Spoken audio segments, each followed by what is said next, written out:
আসসালামু আলাইকুম গাইজ, আজ আমি রান্না করব আলু ঝিঙ্গে পোস্ত দিয়ে ট্যাংরা মাছ। তো রান্নাটা আমি কিভাবে করি আপনারা দেখতে থাকুন। প্রথমে আমি একটা কড়াই চুলার উপরে বসিয়ে দিয়েছি। এখন কড়াইতে সয়াবিন তেল দিয়ে দিব।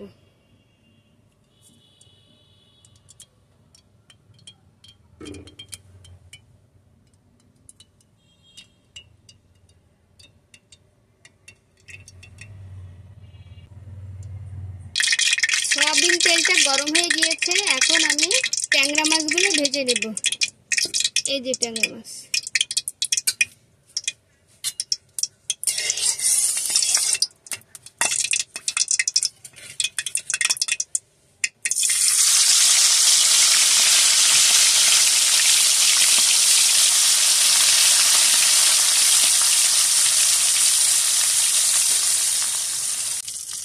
এখন ট্যাংরা মাছগুলো উল্টিয়ে দেব।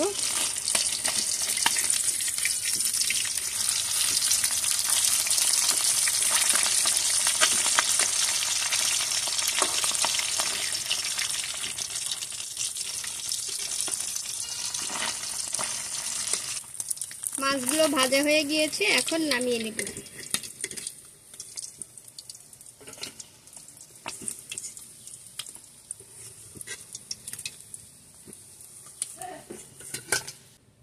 এবার আমি এই তেলের সঙ্গে কয়টা আস্ত জিরে দিয়ে দিব।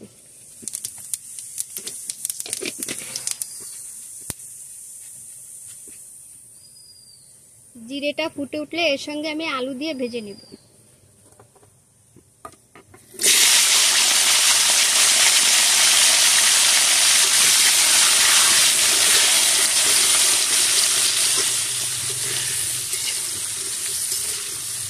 আলুগুলো দিয়ে আমি ভালো করে নেড়েচেড়ে ভেজে নেব।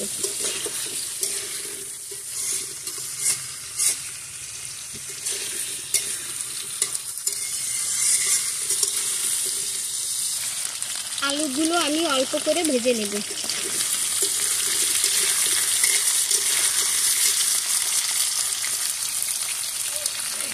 এখন আমি এর সঙ্গে এক এক করে সমস্ত মশলাগুলো দিয়ে দিব। পেঁয়াজ বাটা দিয়ে দিব,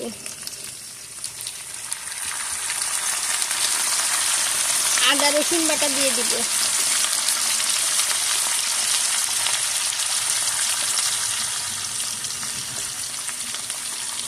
দিয়ে দেব পোস্ত বাটা।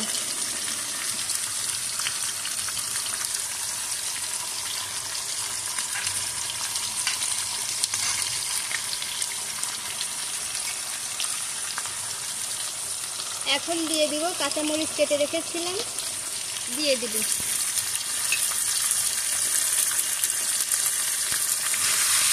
সমস্ত মশলাগুলো একসঙ্গে মিশিয়ে নেব।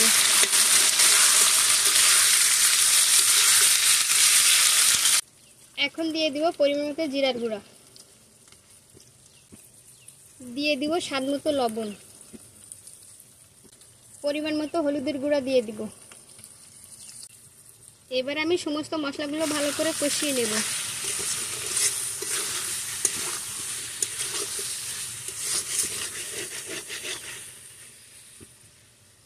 মশলাগুলো তলায় লেগে না যায় সামান্য পরিমাণ পানি দিয়ে কষিয়ে নেব।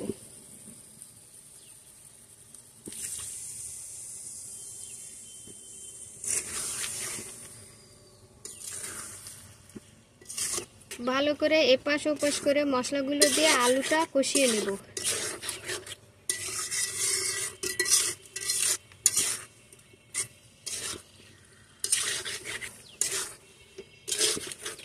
মশলা থেকে যতক্ষণ কাঁচা ফ্লেভার বেরোবে ততক্ষণ আমি কষাতে থাকব।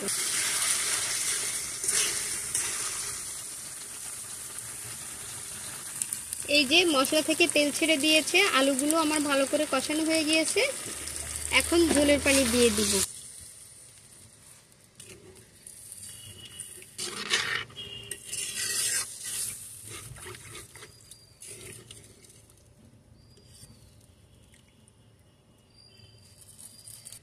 ঝোলের পানি দিয়ে দিয়েছি, এখন 5 মিনিট ঢাকনা দিয়ে ঢেকে দিব।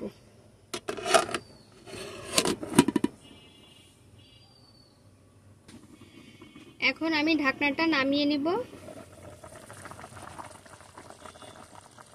ঝোল ফুটে উঠেছে, আলুটা হালকা সিদ্ধ হয়ে গিয়েছে, এখন আমি ঝিঙ্গেগুলো দিয়ে দিব।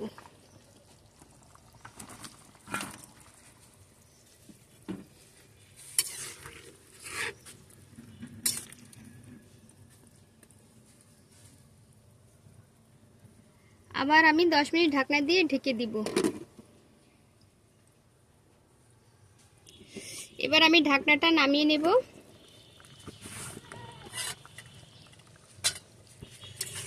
ভালো করে একটু নেড়ে চেড়ে দেব। এখন মাছ ভাজাগুলো দিয়ে দেব।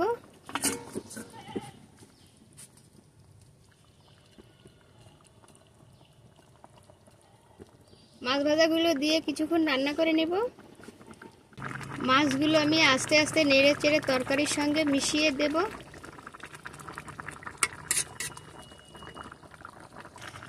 ট্যাংরা মাছ আলু ঝিঙ্গে পোস্ত দিয়ে তরকারিটা আমার রান্না হয়ে গিয়েছে। এখন জিরের গুঁড়ো দিয়ে নামিয়ে নিব।